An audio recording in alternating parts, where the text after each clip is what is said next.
Hi, it's Clark Stone with Serena Christie's, and I'm pleased to be able to present today a brand new program, a program called Community Champions.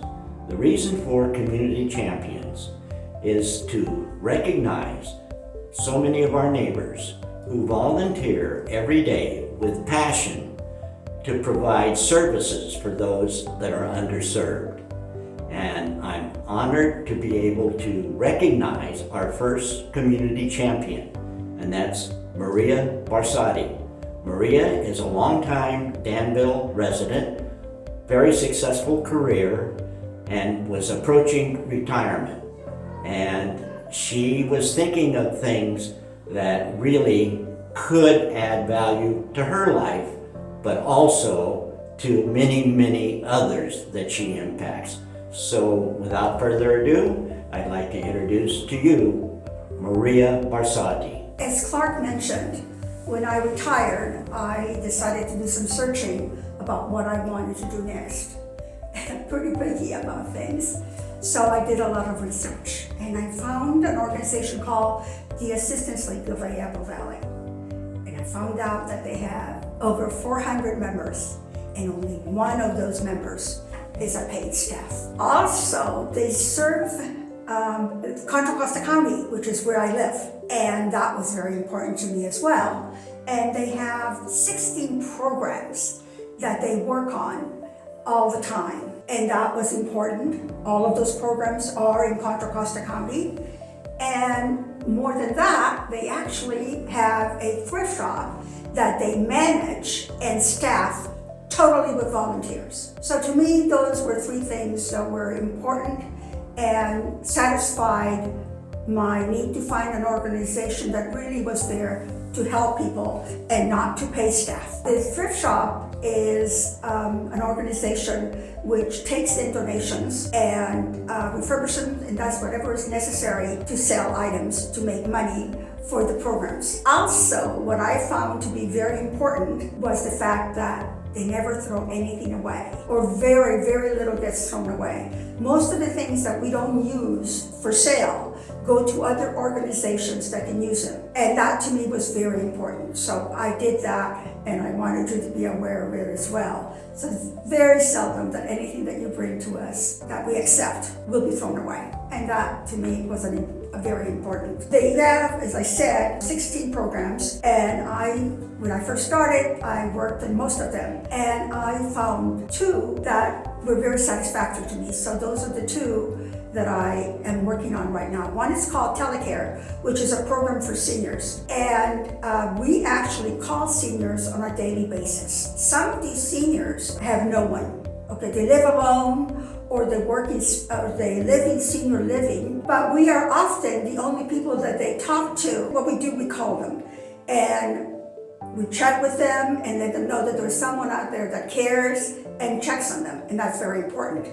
What we also do is provide them with the names of organizations and telephone numbers that can help them on some of the things that they actually need. That's not something that we do. We actually have them make the calls, because it's very important that they express what it is that they need. The other thing that we do, we also call help for them if we haven't reached them in a certain amount of time, to make sure that they are taken care of if there's a need. My other program that I really, really enjoy is called Read, and what it is we read to second graders. And the books that we read are actually selected, purchased, and donated by the Assistance League of Diablo Valley. We go to the schools and we read to second graders.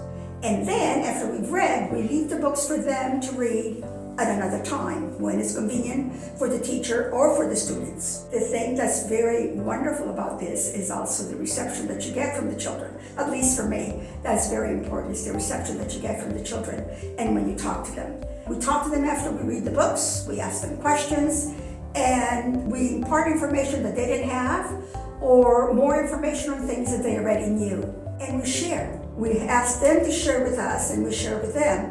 And I think that's also very important. For example, I tell them how English was not my native language. And that really hits a note with them, with a lot of them, because they still don't speak English very well. So that's important to know that, hey, somebody else started without really speaking English. Also, I tell them how reading opened up the world to me and allowed me to make choices and do things that I would not have done otherwise. And that's very important, because the reason that we do reading is to encourage and to make these children readers, because that will open the world for them as well. Then, most of my time is spent at the thrift shop. And the thrift shop has a lot of volunteers for many different activities. I happen to be involved in 3 of those activities. One is accepting donations. People come and give donations. I get to accept them or not, and I get to select who to give them to, and I give them to people that are experts in their field and can then clean and price and put out on the floor of the shop. Things like art and musical instruments and clothes and jewelry. Anything that can be specialized. And then after that, all of those donations that I've accepted, I get to price some of them. And the ones that I price are what we call home goods, which are things that we use for the home and for the garden. And what I do with those items is I clean them, I refurbish them, I make sure that they work and they're viable for sale. Once I've done all that, I price them. And then they go out on the floor for people to come and purchase from us. And then I do something else as well. I happen to work on the floor. So I sell things. And just like any other shop, I work on the register. I package all of the items that I sell. And I work with the clients in other ways as well. I tell them when something looks good on them. I direct them to where the things are. I tell them what would be great for a gift for their mothers on their birthday or for Christmas. And I do this because I like to do it. I think it's important. I like the people that I am working with. And I find that this forms a relationship with the clients. And it's really a pat on my back when they ask me which days I'm working, because they want to come in when I'm there and they can work with me. So that makes me feel good. And it takes a lot of hours to do all the things that I do, but that's all that I do. Well, thank you, Maria. I think everybody can tell that you have a lot of passion for what you do, and you do a lot. I'm going to ask a couple of questions, but one, I haven't asked you this before, but about how many hours a week are you involved in these activities? Well, I would say I probably average around, there are weeks that are more, weeks that are less, but I probably average about 16 to 20 hours a week. 16 to 20 a week, okay. Right, that's a significant I amount average of time. those. Yeah, I understand. But again, And if an emergency comes, it could and be it's more, an right? average. Yeah. If an emergency comes, Right. and if I can't do it, somebody will fill in for me. My responsibility to find somebody that will do it, but somebody will fill in for me. People are very kind to each other. And so if somebody needs help, all of a sudden you have to go to the dentist or whatever is needed. Okay. We'll do that. And I know in the past when we've talked, you mentioned something about in your telecare, something about mugs. What? Oh my goodness, yes. Because FaceTime and knowing who you're talking to is so important, we actually had a mug made with all of our faces, all the callers' faces on it. And we gave them out on my favorite occasion of the year. And that is a Christmas party that we have for all the volunteers and all of the clients. And so we raised the mug at that time, and they get to see everybody that they're going to be talking to over the months. It's just so great to see your excitement and how much fun you have in doing what you do. It's wonderful. Okay, now I have 4 prepared questions. Sure. Okay, question number 1. Was your interest in volunteering due to a long-held passion for supporting those in need, or a more spontaneous epiphany moment? I have to say that it was a long-held passion. I've done some volunteering for as long as I can remember, but once I retired, I got the chance to do as much as I wanted, as much as I felt I could give. And so that got me to the assistance in Guayabo Valley. Okay, very good. Number 2, how has your personal life been impacted by your volunteer activities? A lot, tremendously. It's wonderful to do things for other people, but I find that I get a lot of it back. As I, we mentioned, I'm retired. I live alone, so the contact with people, both the older people that can give you so much knowledge and that are very grateful for what it is that you're doing, and the people in the shop that you get to talk to, both the clients and the folks in the back room, they complete my life, you might say. So, this is a two-way street. It's a lot of giving, but I get a lot back as well. That's, I think, what is very important for everybody to recognize. You make the sacrifices to spend this time, but you do get a lot of gratification out of it too. I definitely found it to be so. Anytime I volunteer. Okay, 3, what recommendations would you have for someone who is juggling the demands of a family and a career, but would like to become active in supporting a cause? Do it. I think it's probably one of the greatest thing you could do, both for yourself and the people that you work with. You can volunteer for a little time or a lot of time. You can volunteer for 4 hours a month, for 2 hours a week. You can volunteer to deal with people. You can volunteer doing administrative things. You can work from home. As we did during COVID, we started doing telecare from home. We liked it. We're still at home. But that probably is not a good example, simply because that would take a chunk of time. And if you're working, you may not be able to provide a chunk of time altogether. But again, really, if you even are barely considering it, do it. Skip doing exercise one day and use that time to experiment. Try it out. What's the worst that can happen? You quit if you find you can't do it, or you'll do more because you'll find that you're going to be able to make time for it because it gives you so much back. Oh, that's terrific. I always say there's 2 kinds of people in this world, those that can and those that can't. And you know what? They're both right.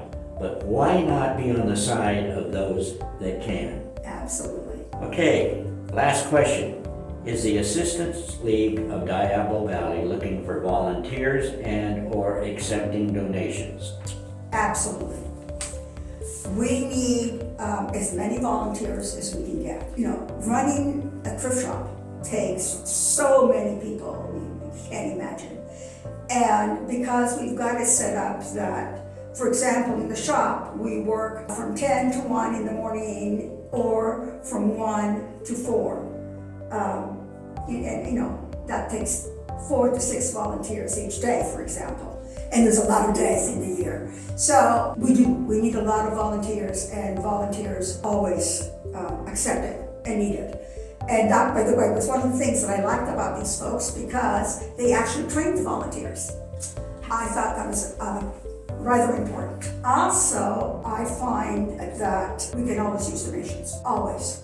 Okay, there are a lot of things that we can't accept for many reasons, including the fact that we have a very small area, but you can certainly call and find out what we will not accept. Or in some cases, you can bring it and we'll say, no, I'm sorry, we can't accept it, but you can take it and we'll give you suggestions on where you might be able to take it. The other thing is that we also accept money, and that would be wonderful. And if you send money, you even have the choice of deciding where that money will be spent. For example, you heard me talk about telecare or talk about READ. And you can say, hey, I want this money to go towards telecare, or want this money to go towards READ. And that is exactly where that money will be spent. And also can go towards providing scholarships. Absolutely. We also give scholarships, and we give kits to foster children going out to the world. We do a lot of things for kids. We go to Old Navy or Target, and the kids actually come in and buy their own clothes. up to a certain price, of course. But so we do many, many things for kids. And scholarships can be given for a year and can be renewed each year. So we do have a lot of wonderful programs.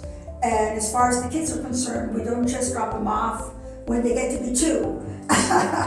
We continue to support them for as long as we can. And talking about that, I really should have mentioned that we have assistants that assist us. For example, they're from 7th grade to seniors, and they come in on Saturdays and assist us to move things and do many things in the thrift shop. They also do things on their own. They send cards to the telecare clients, for example, and they make their own cards, okay? They go to senior centers to do things. They have fashion show where they make funds for the things that they do, the cards and the things that they buy to do things with the seniors. So that's really wonderful. Wow, I can see why you started out with an interest in Assistance League of Diablo Valley. There are so many good things Absolutely. they do. So you can get involved, and there's a wide variety of things you can get involved with. Well, Maria, where is this thrift shop? Let me go ahead, and my memory isn't as good as it used to be, so I'm gonna look it up. It's actually at 3521 Golden Gate Way in Lafayette, and it's called the Wayside Inn Assistance League Thrift Shop. Their number is 925-284-4781, which is a good number to call if you want to know what donations are accepted or not accepted and to schedule when donations are accepted. So use it.